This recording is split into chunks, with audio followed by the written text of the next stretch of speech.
Hi there, good afternoon, and thanks for joining us for another Facebook Live Skill Series with Five Rivers MetroParks.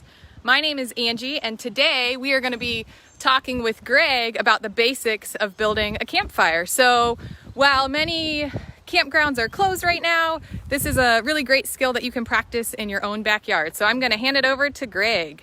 Hey everybody, Greg Grierson here, Outdoor Recreation Specialist with Five Rivers MetroParks. And I am here to talk to you about one of my absolute favorite things to do, whether it's to unwind after a long day or kick off a really awesome weekend, and that's fire building.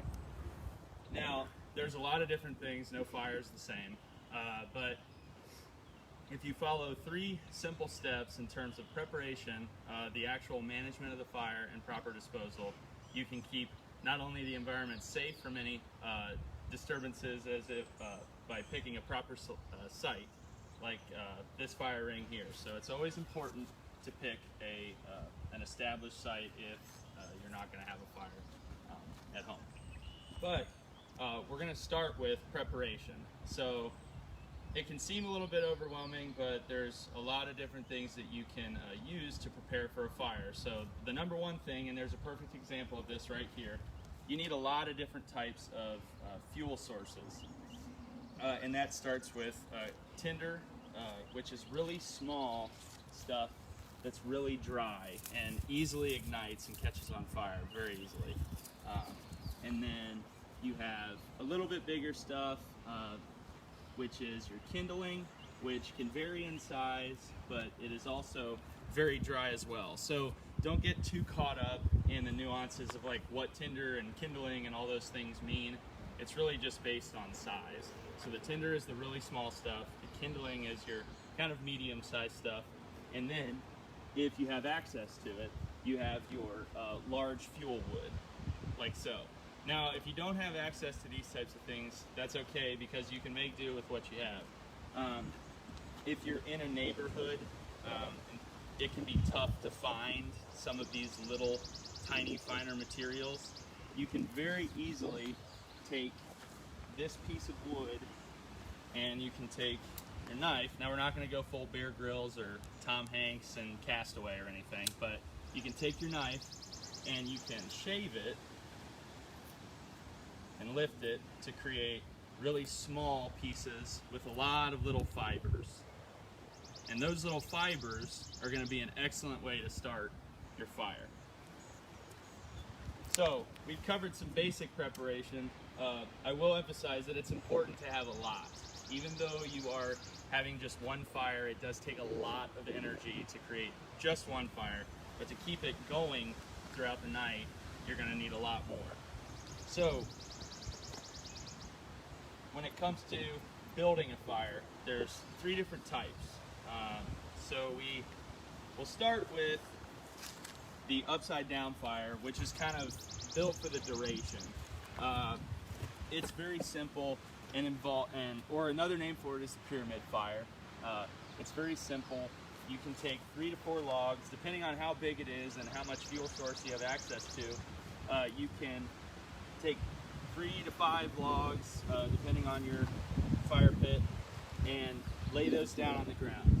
And then the next ones that will be laid on top, running the opposite way, will be a little bit smaller than the ones on the bottom. And then you'll gradually change the size of the wood as you go up to the top and make your next layer. And then once you get to the very top, which is essentially a pyramid, you have all your tinder and kindling up top that you're going to ignite, and then it will burn from the top to the bottom. Now, this is a really great fire to leave alone once you start it.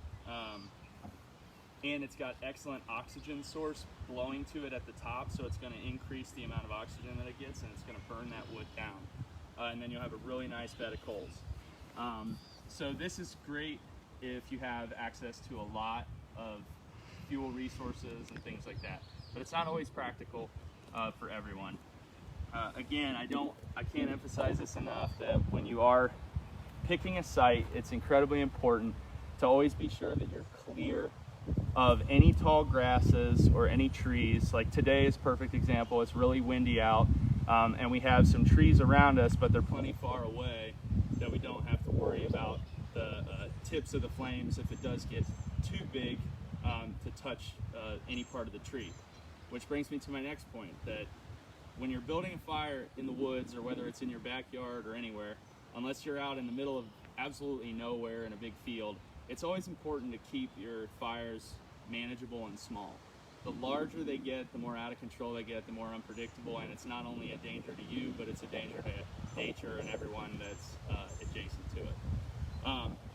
So, off that little tangent, again, the pyramid fire. And if you don't have access to tinder or anything like that, remember to cut pieces of the wood off, or wood actually has this really nice layer in between the bark and the interior layer. It's this really like hairy stuff that's super dry. Now this is excellent for starting if you don't have access to things that you would find like this in the woods. But if I'm having a fire at home, I have what's called a fire kit. Now the fire kit is really great, partially because you can take certain items from your household that you would normally discard, not trash, but otherwise you could reuse, like old paper products. Now, in the fire kit, I usually keep some matches, and then I'll have a tin in case I don't have any other homemade devices for starting a fire, and I can actually take an old piece of denim and I can put it in this tin and poke a hole, and then I can make char cloth with that. So that's another kind of survival aspect. A couple of lighters. Always have more than one lighter, because if you rely on one and that one goes out, you're going to be in bad shape, especially when you're trying to either keep warm or have a fire. So this is a really awesome fire starter that you can make very simply, and it's made out of two things that are always going to be in your household, at least for the foreseeable future, which is toilet paper rolls and laundry lint. So all you have to do is just lightly pack a toilet paper roll with laundry lint, and this becomes an excellent fire starter. So if you don't have access to materials like leaf detritus or big chunks of wood, things like that, you can always resort to this. It's very simple, very affordable, because you've already paid for everything else and used it. Why not reuse it? And then to kick it up a little bit more, you can take actually what's like cotton balls, and you can put Vaseline or petroleum jelly on those, and these become really, really great fire starters. And it's always important, and I always like to emphasize this, leave no trace principles are really important when it comes to fires, because not only are you using things in the environment, you might be tempted to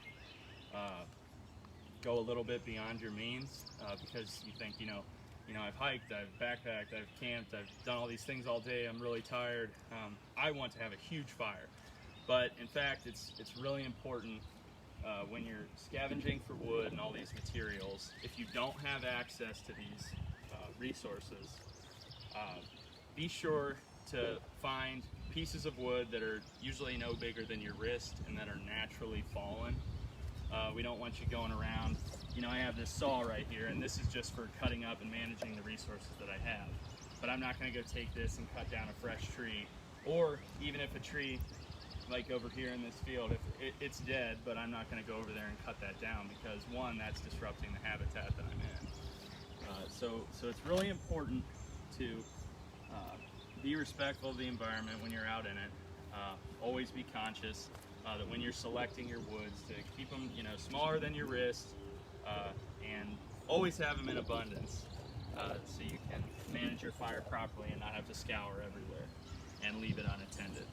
So the next fire that we're going to talk about, this is going to be a little bit of a modification of the pyramid fire, and that's going to be the log cabin, which is slightly different, and it's really good if you're going to cook on and things like that. You can actually set a pot right on top of it. It's really nice. but you can do that with pretty much any fire once you get hot coals. This just keeps you away from the heat, the way that this is built. So you'll take 2 logs on the bottom like so, and then you'll take 2 more logs. So instead of running 3 along the bottom like a pyramid, we're just going to keep stacking and alternating, and they're going to get a little bit smaller each time as we go up. And then inside, the middle of it, we're going to take our detritus, our materials, the loose stuff, and if we have detritus and we have access to stuff that we brought, this is insanely light, we can put this down in here too. And then we can take some of our larger kindling wood, and we can put some of this inside, like so. And Jody left us a comment saying that she's glad to see she's doing it right as she learned in Girl Scouts. So that reminds me, if you guys have questions or comments for Greg, please be sure to ask them in the comments below. Absolutely. So, again, you'll start with your fuel source. You'll build kind of a Lincoln log cabin, and then you'll put your lighter, more detritus material, your tinder, in the middle of it, and then you'll put your kindling in between that. And you can build this up even higher if you want to, and it'll become less managed. You won't have to manage it as much. Let me correct myself there. Because you already have all your resources organized and you won't have to keep feeding it. So this is the log cabin version. Before we were talking about the pyramid, or the upside down fire. In terms of management, I've been kind of talking about how, the first fire, the pyramid fire, is you don't have to manage it as much.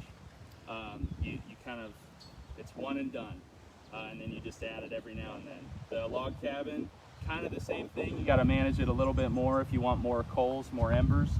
And then finally, the third fire type that we're going to talk about is the teepee, which is the most basic. Everybody has probably seen an example of a teepee fire. It's really easy to put together. It does require a lot more work to manage it and keep it going and to get those embers, because you don't have those large fuel sources. You kind of have to build up to your large fuel sources. So we're actually going to demonstrate this in the fire pit, and this will be the one that we're going to light. Kind of show you the method and how this thing works.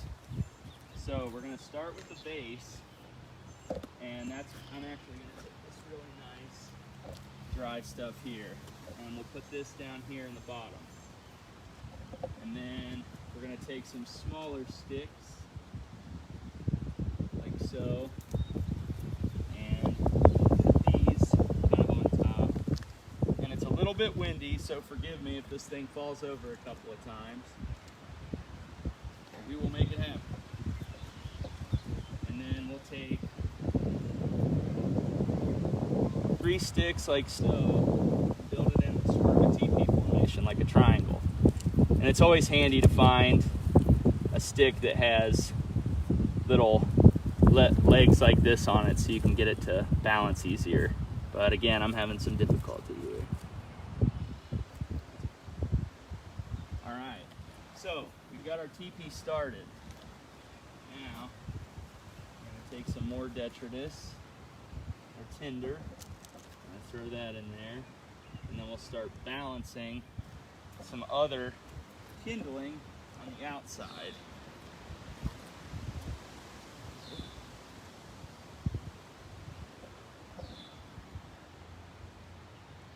Some just short, which is okay. It's okay.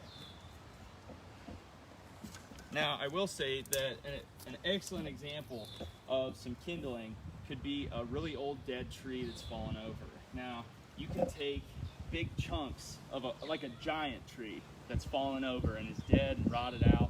You can take those big arms of fiber and you can rip them right off, and they become these super dry, excellent sources for fiber.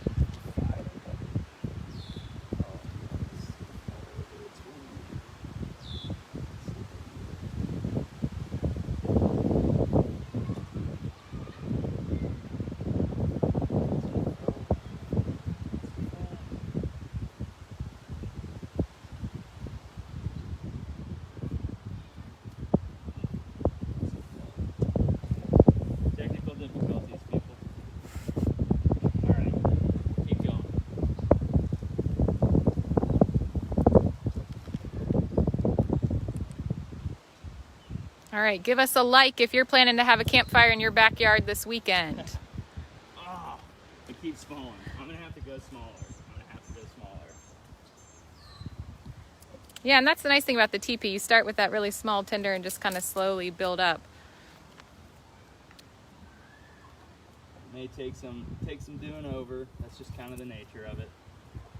Again, fire building, it's not just something you just go into. It takes a little bit of time. It takes a little bit of effort. You got to really take some conscious thought and put it in practice. And these are just the basic little skills that you can adopt to make you, one, more efficient, two, more resourceful in the woods. We got quite a few likes there, Greg, so no pressure to do this right. All these people are counting on you to build a great fire this weekend. Oh, we're gonna be cooking some s'mores on this here in a few seconds. I did wear my fire socks today though. See, this was kind of look at that. Kind of a coincidence. I wasn't actually planning on wearing those today, but they were the only pair that had a matching set in the laundry room. Greg, I know we're dealing with a little bit of wind today. We got one commenter out there asking, how can you start a fire if the weather isn't favorable? Any tips? So that could mean a variety of things. If you're in really windy environments like this, it's really good to try and be down low in a fire pit like so. And if you don't have access to this, and maybe the rules and regulations of, like, if you're in a wilderness area and you have the ability to make a dug-in pit, you can do that. It's just all about isolating yourself from whatever that weather condition might be. Now, if it's rain, it's really tough. It really is. But now I could get really in the weeds on this, but there are certain types of wood that are more dry naturally compared to others. So if you're in a tree stand out in the woods somewhere, and there's a lot of what's the tree I'm thinking of right now? Sassafras. If there's a lot of sassafras in the woods, that's insanely dry. It's like almost dry all the time. It's an excellent fire starter, and that can help you weather through the storm. No pun intended, but sort of if it's raining. So knowing sort of the flora of an area can help you a lot. It takes a lot of work to learn that type of stuff, but that's kind of all I could really tell you to help you with that.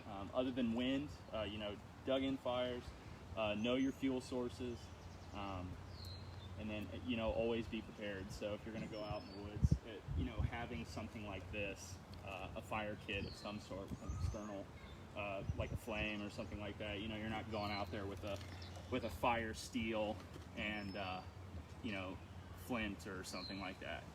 Just always being prepared. So those kind of homemade versions of tinder are helpful if all the tinder you find out in nature is wet, to at least get your fire started and kind of dry some wood out as you go. Jordan would like to let you know that those socks are lit, Greg. They legitimately are. Thank you, Jordan. So let's see. So we have an option. Why don't we ask the people? Do we want to use the toilet paper fire starter, or do we want to use the Vaseline cotton ball fire starter? All right, share in the comments. Yes, let us know. And then I'll show you an example of both anyway, just over here, just to show you what they do.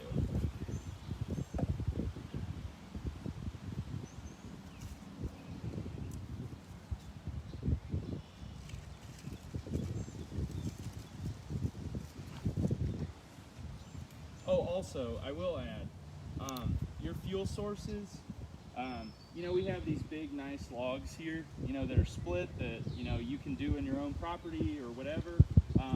It's really important not to transport this stuff or bring in your own fuel sources. It's better to kind of stick with the rules and regulations of the area that you're going to be going to, whether it's a campground or, I know camping is limited, but, in the future, transport of this stuff, harbors some really bad things for other environments. So, sticking to the area and the local wood that's provided there or is for sale right outside of the woods that you're going to be camping in is usually the safer bet. invasives, and we already know the decimation of emerald ash borer, and it just keeps continuing to grow. The list keeps continuing to grow. All right, Greg, I was going to say you should only get one match, but the kind audience has said Vaseline cotton balls they'd like to see in action. It's a lot easier too. This will take a little bit longer. Todd even kindly said it'll probably be a little easier in this wind for you to use that. So why not use the resources we have? Yeah, we'll use two.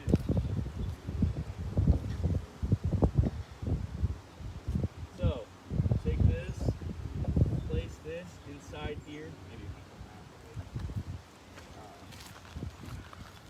and then, I don't want to have this stuff on me. I want to catch my hands on fire. And then we'll take this and light it like so. And it will go very quickly, but this wind is fighting us a little bit.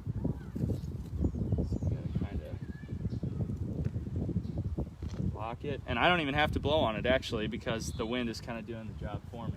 But we'll add some more detritus to it, some more tinder,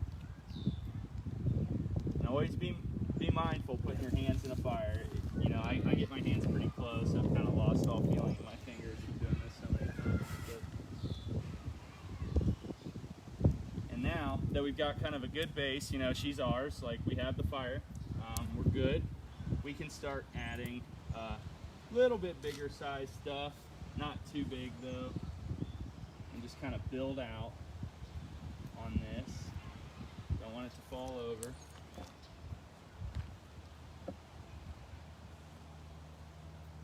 Again, it's a beautiful day, sun's out. We've got some really chilly nights coming up. I know it's been cold the past few nights. So this is just gonna be like really great for you guys to get out there and do this. Whether you're in your home or you have, a family member and you're doing some social distancing type thing. This is a great activity for social distancing because everybody's gotta sit at a certain distance to enjoy it. One, we don't want to get burnt up, but two, we'll follow what's going on in the world. Look at that fire. Great job, Greg. Thanks, Andy. I appreciate it. I was a little nervous for a second. The wind was kind of making me nervous. I was thinking it wasn't going to happen, but thanks to your cotton ball and Vaseline, good to go. Yeah, the great thing about those, that Vaseline cotton ball in particular, it'll burn for a few minutes on its own, so it gives time for those natural sources to catch and get going. Yeah, and then just for fun and flavor, you can put some of this tinder stuff on top to kind of get another layer from the base, that you started with up here, and then you can expand more of your fire to a larger scale. So now we have, our smaller pieces like so that we're going to add, and it's just going to gradually get bigger and bigger, and I'm not going to catch these fuel sources on fire. I'll just set those right here. So Greg, we've got a question from Rob. He's asking what park we're at, and do any of the parks have large fire pits to reserve? So as far as I know right now, we're not reserving any of those areas, but in the future, when things start to open up again, this is Black Cherry Campground at Possum Creek, and then Shim's Hollow at Germantown MetroPark has one of the largest fire rings I think I've ever seen in my life. It's literally like 16 of these in one. You could have a fire, the size of a house, but you obviously wouldn't do that. But that is put all this in here. There we go. So yes, Rob, we do have fire pits at all of our reservable campsites, which aren't currently open for reservations, but the fire pit is provided. And wood too at certain points, right? For most of them? Or is Firewood is always provided, yep, to help limit people bringing in their own. So got another question out there about a different type of fire. Jordan's asking, he said he's always wanted to try a Swedish log fire. Have you ever had any experience with those? Really cool. Yeah, really cool. I've only done one time. It's not, I gotta get out of this. Can you describe what it is for those of us who've never seen it? Yeah, so a Swedish log fire, it's really cool. So I can actually show you, if I have 3 logs that are relatively the same height right now, and we'll just pretend that this is all one log. But basically, you have your, well, I might need 4. You basically have a log that's split, one giant log, and it's split 2 ways, crosswise. So it's split down the middle most of the way, like 60 or 70% of the way down. And then you cross it and do the same. And then you can do this a lot of different ways, but the time that I did it, I used just a bunch of citronella and just poured citronella oil in it, and it soaks in through the whole log. And then when you light it, it just like shoots this like flame, like, I don't know, maybe half the size of the actual log out the top, and it looks like a big candle. It's really neat. Other people will stuff it with tinder and kindling and homemade fire starters, and that will get it going, but it just won't be the same, you know, instant candle effect. But Swedish candle, that's like a really cool fire. It only takes 1 log, but you may need, you may need a saw, or, the way I prepped mine when we did it was with a chainsaw. So if you don't have access to those things, it can be challenging, but if you do, go for it. It's really cool. Good question. Let's check on that fire. Yep, it's looking good. It's getting a little scattered, but that's why if you have a long enough stick, it's important to manage the fire and bring the contents close to the base where it was originally started, and kind of poke it and make sure everything's all in the right place. And I mean, we could keep building on this for the foreseeable future into the evening, and every day for the rest of our life, and it would keep going. But in terms of keeping this short and sweet and concise, the final step would be, after management, we've prepped it, we've managed it, we've got it going, we're going to extinguish it properly. So there's a lot of different ways to do that, but the simplest way, since we don't have completely burnt wood, now that's the ultimate there, is proper extinguishing of a fire. If you're going to be there for the duration throughout the night, before you even go to bed when you're camping, is to ensure that all wood has burnt down to complete coals and ash. And if it hasn't, and you've got to say there's a storm coming in or something like that, and it's really dangerous for you to be out, and you just had a fire going, and you've got to abandon it when there's most of the wood there. Spread it out like so, and make sure. Now this wind is going to keep this thing going for a while, but if you spread it out as best you can, that log's going to keep burning. It's going to create some smoke,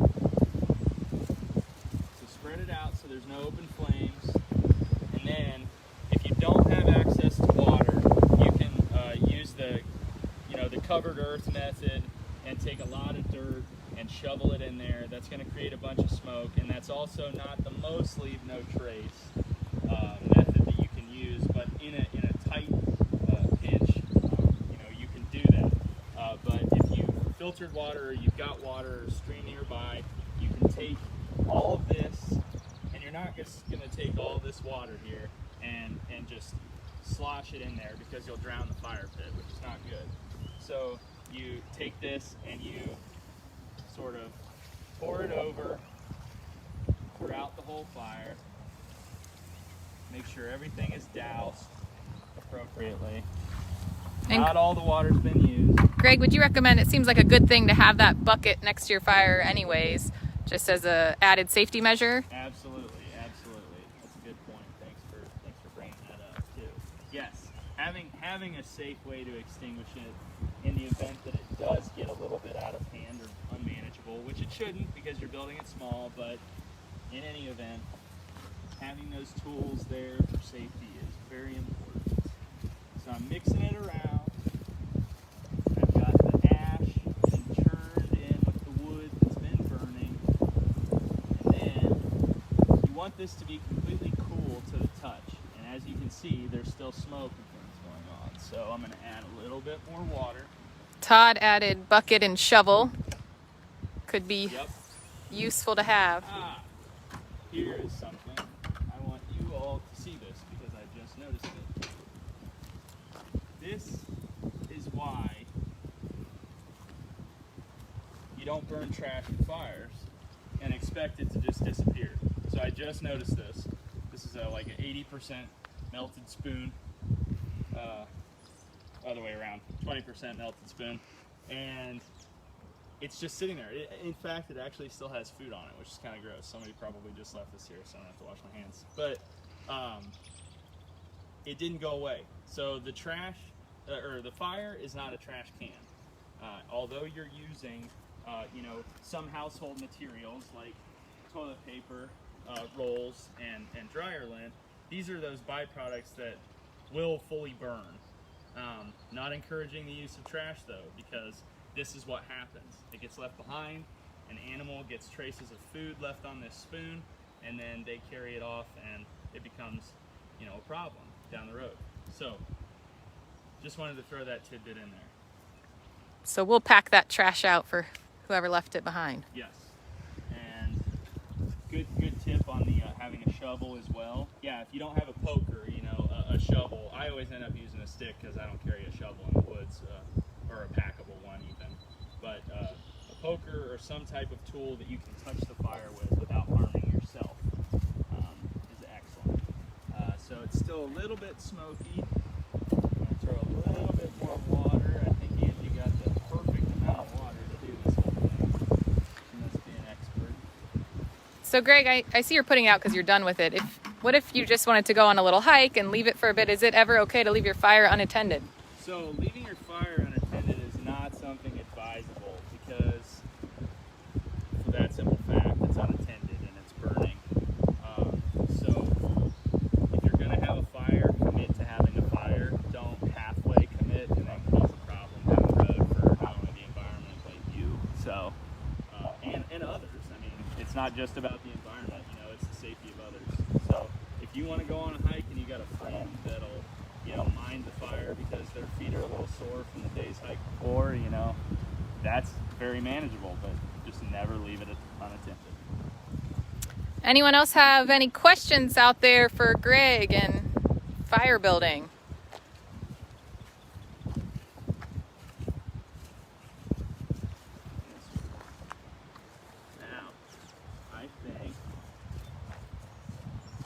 Now, this hasn't been rehearsed.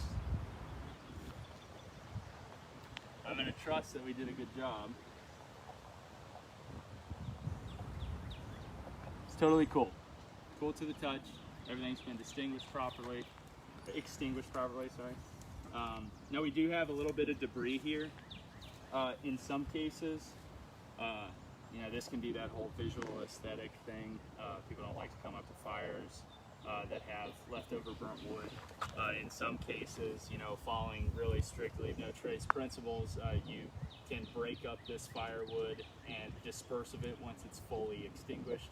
We don't have to worry about that here in this particular setting. But in terms of fire building, and I hope some of you who joined in the middle, you were able to catch up on everything, but we're talking about three things here, and that's preparation, and that's management of a fire, and proper extinguishing of a fire. And then all the little nuances in between, knowing how to collect and sort the different materials and fuel sources that you might need if they're homemade. It's all really there just to create an awesome experience for you and be able to enjoy nature in a different way. So I highly encourage taking some of these simple tips and putting them to practice this weekend or even today. It is a little windy though, so just bear in mind. And I don't know where you're all watching from, but just put this stuff to practice, have a good time, and I'm really glad that you joined me with this fire building experiment. It's been great. And Greg, I think we have one more, maybe the most important question yet, is what is your favorite s'mores combo? Oh man, absolutely. Favorite s'mores combo.